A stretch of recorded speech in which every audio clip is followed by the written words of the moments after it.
An opportunity now in Cleveland with a quarterback situation that, honestly, he can come out of and win the job. I think he'll do well. I really do. I think the kid works really hard. I think he loves the game of ball. And when it comes down to it, if you have a guy like that loves the game, obviously grown up around it his whole life, I think he'll be successful. He has a tremendous luxury to change plays at the line of scrimmage and what he sees.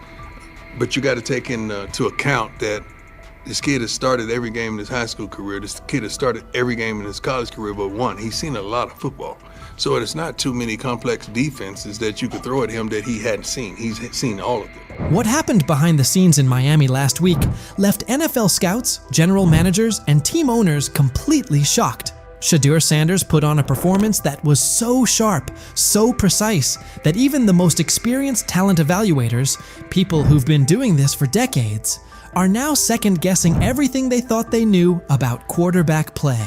The buzz started quietly on Tuesday. By Friday, it was all anyone in football circles could talk about. And now it makes total sense why Deion Sanders has been so confident about his son's NFL future. What you're about to hear could seriously shift the way you see the 2025 NFL Draft.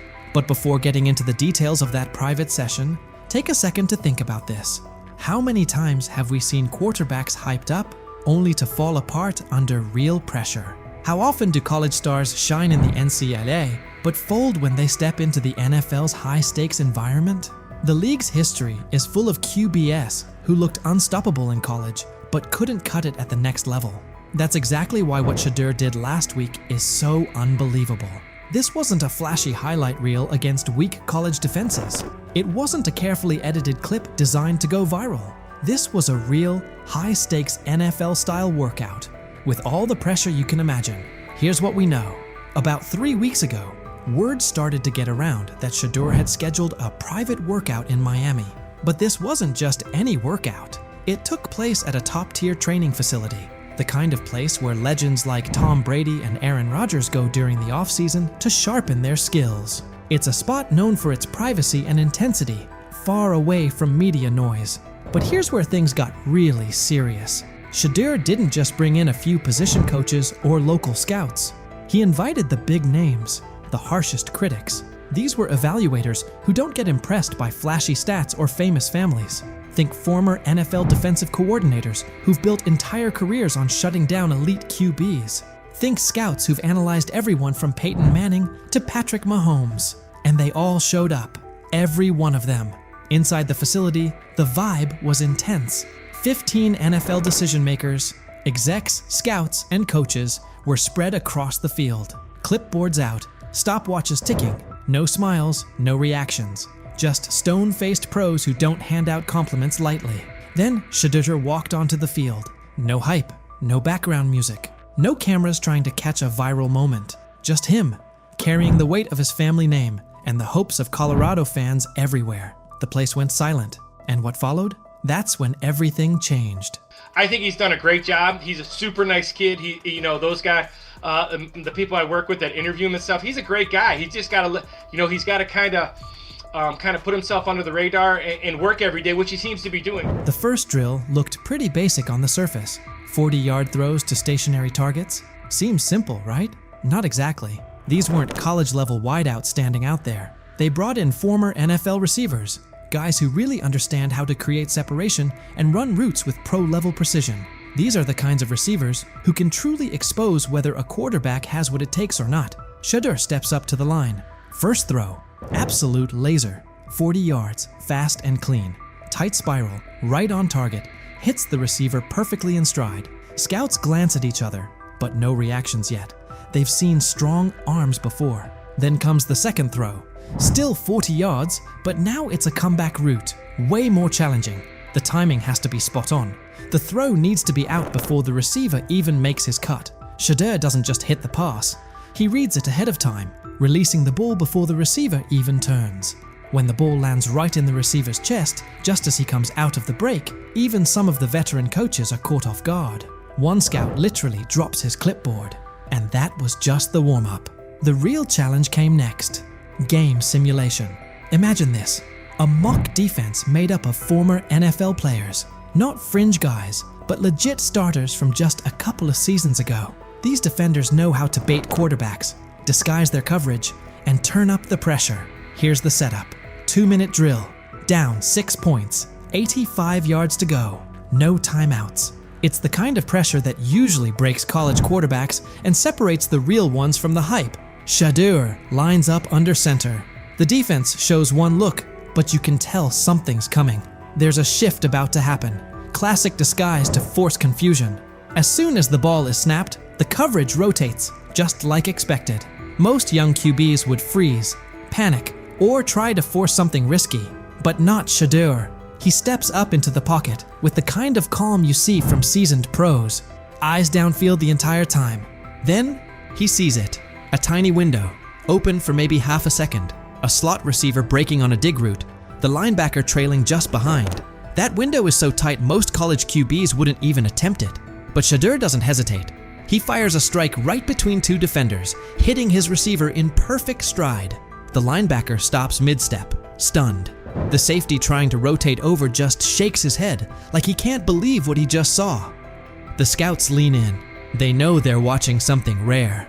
And the best part?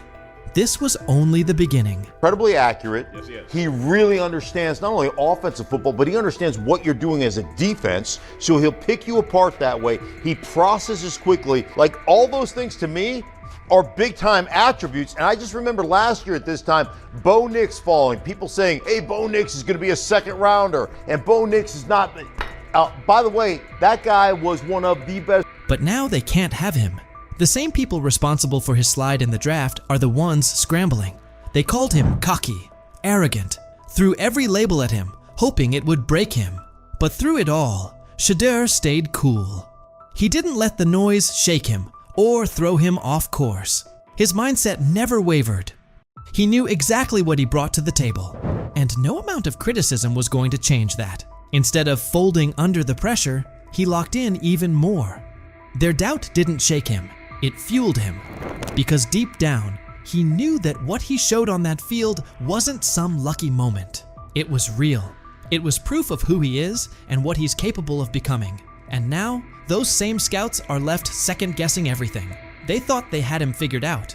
But what they saw last week flipped their entire evaluation on its head. At first, they saw attitude. They saw confidence and labeled it arrogance. They judged him before really watching him. But Shedeur didn't let it affect him. Instead, he showed exactly who he is when the lights are the brightest. And now those same scouts, the ones who once questioned if he had what it takes, are sitting in silence, unsure of what they just witnessed. His performance is making waves, and suddenly their early opinions are starting to look shaky. They didn't just see a strong-armed college quarterback out there. They saw a leader, calm, smart, in total control. The more his confidence grows, the better he gets. And now, they're starting to realize they might have missed something big. What they once brushed off as ego now looks more like confidence that can't be rattled. And his ability to shine under pressure is forcing a lot of people to rethink how they evaluate talent. Every day that passes, the question gets louder. How long can they keep ignoring the guy they once dismissed? Have we ever seen a quarterback flip the narrative like Shedeur Sanders just did? How often do players get counted out because of assumptions or snap judgments? How many times is confidence mistaken for arrogance? And how much potential gets overlooked because of it? Maybe this is that turning point. Maybe those very traits we criticize in young players are actually the ones that turn them into something great. What if Shedeur is exactly the kind of quarterback the league's been missing? What if we're watching the start of something special? So what do you think? Could Shedeur Sanders be the real deal?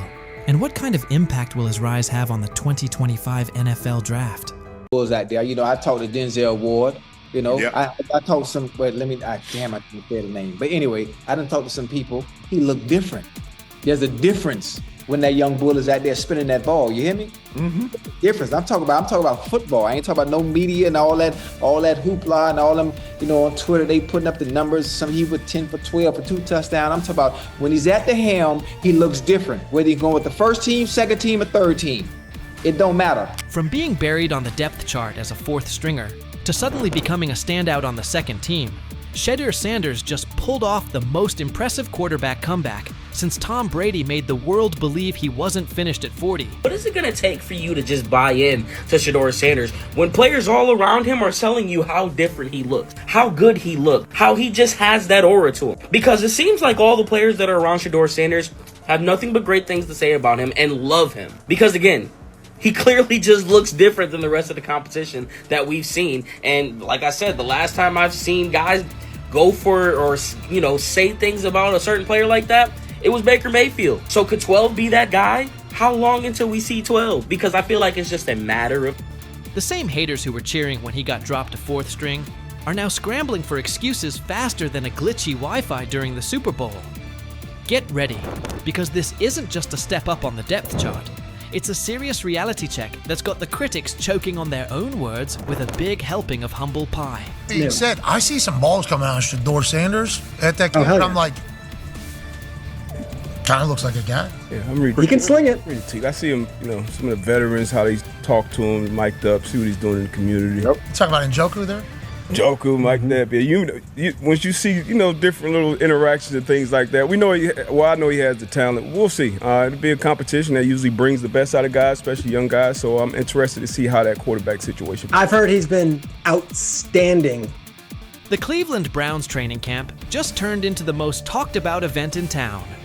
All thanks to Shedeur Sanders, who took his spot as 4th string and used it as motivation for one of the most impressive rises the NFL has seen in years. While everyone was busy counting him out and calling his career dead, Sanders was quietly putting together a performance so good that coaches are saying they haven't witnessed anything like it in the last 15 years. Drafted in the 5th round, all that means nothing when it's time to play football and that whistle blows. He looks different than the rest of the competition. That's what I heard. And I'm talking from a, not Brother Ward, I'm just talking about from sources that's in that room, that's on that field, that's playing the sport. Man, come on, man. Yep, coaches with decades of experience are honestly scratching their heads, trying to figure out how someone goes from being a practice squad afterthought to seriously competing for a starting spot in just a few weeks. Thing is, they never planned on taking him. The problem is, like Ocho Cinco said, you got somebody that has endeared himself to the locker room. And guess what? The difference between him and Tim Tebow, the biggest one, is he can play. He can throw the ball. Tim Tebow running around being an H-back, he can throw the ball. And he's done everything he needs to do. He ain't saying nothing. He ain't rocking the boat. He ain't mad about the reps. He ain't mad about none of that. All the people out there want to see is this, like Tyvis said earlier. We want to see what he can do with Jerry Jeudy. That's it. I want to see what he can do with David Njoku. I want to see him with Junkins. I want to see him with the first running backs. If you are cooking, if you are beating down the doors with the 3s and 4s, guess what? You deserve more. That was a bar. It rhymed. It was. Remember when Mary Kay Cabot dropped that bombshell report saying Shedeur Sanders was the 4th string quarterback? The internet blew up faster than a Michael Bay explosion. Critics came out of nowhere, like ants at a picnic, rushing to call his NFL dreams dead on arrival. They claimed he was only shining against guys who'd either end up on practice squads or be out of the league by September. They pointed out he wasn't getting reps in 11-on-11 drills and said he needed to earn his way up the depth chart.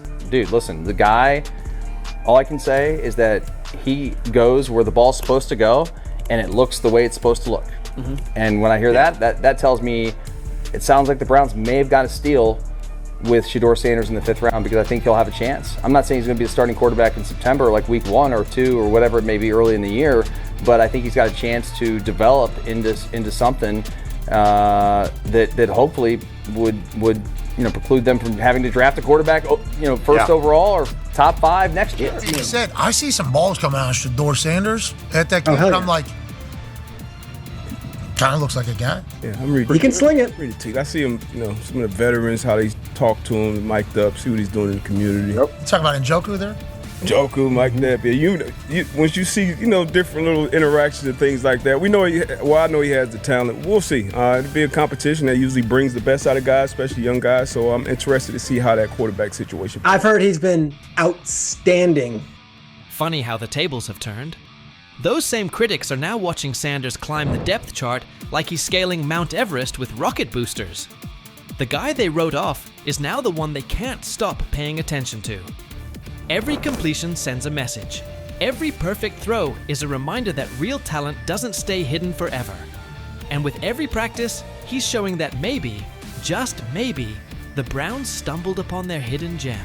One thing for the fans to sit here and hype up Shedeur Sanders because we all know how we get about certain players that we like. But it's another thing when you hear it from players who are actually on the field, who are actually in the locker room, who are actually next to this guy every single day. Because I'm sure we've all seen the quote by now by Chad Johnson when they were on the nightcap, and he talked to some young bulls. He talked to Denzel Ward. He didn't want to give away his name, but he already did it. And he said that Denzel Ward says he looks different from the rest of the competition.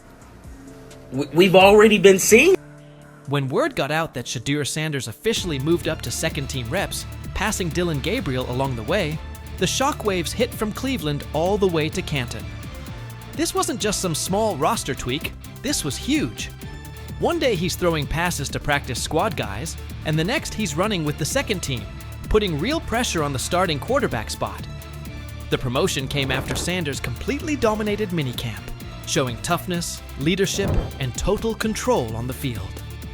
His passes were right on target, hitting receivers in stride. His decision-making was sharp as a blade, and his grasp of the playbook had coaches nodding like proud parents at a school play. But this wasn't beginner's luck. It was steady, calculated execution that the coaching staff just couldn't ignore. And I don't know, there was never no one thought he was this like malcontent or like a bag. It wasn't. That was the word, That was kind of what was being said. That was kind of what was being said. No. The pre-draft process was so unorthodox that he didn't go through it all like everyone else did. And I think there's a lot that we can look back on this thing, especially if he becomes a star in this league and say, you could point fingers in a million ways. Not having a pure agent, not having the workouts that everyone else did, going to these teams, not necessarily being as willing to throw the ball when asked at the All-Star games, like that kind of stuff I think might have stung him and might have turned teams off. But when Stephen A. Smith starts singing your praises, that's when you know you've officially arrived. The ESPN personality, famous for his fiery takes and no-nonsense analysis, didn't just mention Sanders. He gave him the full Stephen A. treatment. He praised Sanders not only for his top-tier football skills, but also for the intangibles that separate the good from the great. This kid's mindset puts him ahead of the pack, Stephen said, with the confidence of someone who's seen enough football to spot greatness from a mile away. He pointed out Sanders' composure, mental toughness, and relentless drive to compete at the highest level. When Stephen A. says, "It's not just about throws and stats anymore," you better believe the whole football world is paying attention. This stuff wasn't made up. I covered the draft for ESPN. I'm sitting on the desk. It's Shefty, it's Mel, it's me, it's Lewis. I heard some of the same things that Deion Sanders is talking about. And S.A. and Cantor, you know this, we all have relationships. We all have people who tell us information, they help us prepare to do our job. I heard some of the same things. Some of these things weren't necessarily made up, at least I don't think, from the people that I trust who told me these things. And so